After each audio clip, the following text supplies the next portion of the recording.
Press কনফারেন্সে বুবলিকে নিয়ে প্রশ্ন করায় রেগে গেলেন শাকিব খান। তুফান দেশে মাতিয়ে এখন ঝড় তুলেছে বাংলাদেশের বাইরে। বর্তমানে তুফান অবস্থান নিয়েছে ইন্ডিয়াতে। আর সেই তুফানের কঠিন বড় প্রোমো হয়েছিল গতকাল। সেখানে উপস্থিত ছিলেন নির্মাতা, প্রযোজক এবং পরিচালকরা। এবং সবচেয়ে আকর্ষণীয় দুই ব্যক্তি ছিলেন শাকিব খান এবং মিমি চক্রবর্তী। সেই অনুষ্ঠানে কলকাতার সাংবাদিকরা একের পর এক প্রশ্ন করেন শাকিব ও মিমিকে। তবে সেই প্রশ্নেই বাধেই বিপত্তি। এক সাংবাদিক মিমিকে প্রশ্ন করেন, বুবলি কি ছবিটি দেখেছেন? আর এ কথা বলার পর শাকিব এমন ভাবে মুখ ঘুরিয়ে নেন যেন তিনি বুবলিকে চেনেনই না। এমনকি বুবলির কথা শুনে তিনি অনেকটাই বিরক্ত হয়ে যান। তবে মজার ব্যাপার হচ্ছে, মিমি চক্রবর্তী পাশে রায়হান রাফিকে জিজ্ঞেস করেন বুবলিকে, অর্থাৎ তিনি বুবলিকে চেনেনই না। তবে শাকিব অনেকটাই অপ্রস্তুত ছিলেন এই টাইপের প্রশ্নের জন্য। এমনকি অনেকটা বিরক্ত কিংবা ক্ষোভের মধ্যে ছিলেন এই প্রশ্ন শুনে। আর শাকিবের এই ক্ষোভ কিংবা বিরক্তি দেখে বোঝা যায় তিনি বুবলির প্রতি কতটা বিরক্ত। অথচ গণমাধ্যম কিংবা সোশ্যাল মিডিয়াতে সাংবাদিকদের সাথে প্রায় বুবলি বলে থাকেন শাকিবের সাথে তার এখনো কথা হয়, এমনকি তার সাথে এখনো যোগাযোগ আছে।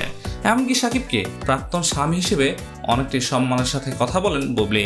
তবে এসব যে বুবলির শুধুই চালাকি এবং বাহানা, সেটা ধরিয়ে দিয়েছেন শাকিব খান।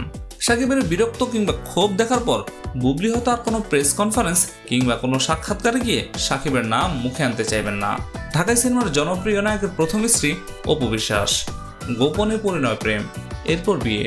তবে সবকিছু লুকিয়ে অপু বিশ্বাস একাই বাচ্চা নিয়ে সামনে আসেন গণমাধ্যমে। আর যেটা একদমই পছন্দ হয়নি শাকিব খানের, কেননা তার দাবি ছিল শাকিব খানের ছেলে বলে কথা। এইভাবে গণমাধ্যমে একা একা হাজির হওয়াটা তার পছন্দ হয়নি, কেননা শাকিব চেয়েছিলেন তার একমাত্র পুত্র সন্তানকে ডাক ঢোল পিটিয়ে সবার সামনে আনা।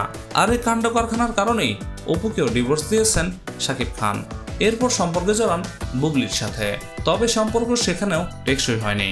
তবে বুবলি শাকিবের বিয়ে হয়েছে কিনা তা নিয়ে রয়েছে এখনো ধোঁয়াশা। তবে তাদের কোলজোরেও আসে একমাত্র পুত্র সন্তান শেহজাদ খানবীর। শাকিবের দুই সন্তান, দুই স্ত্রী থাকলেও দুই সন্তান ছাড়া স্ত্রীদের কারোর সাথেই খুব একটা যোগাযোগ করেন না শাকিব খান, তিনি এমনই দাবি করেছেন।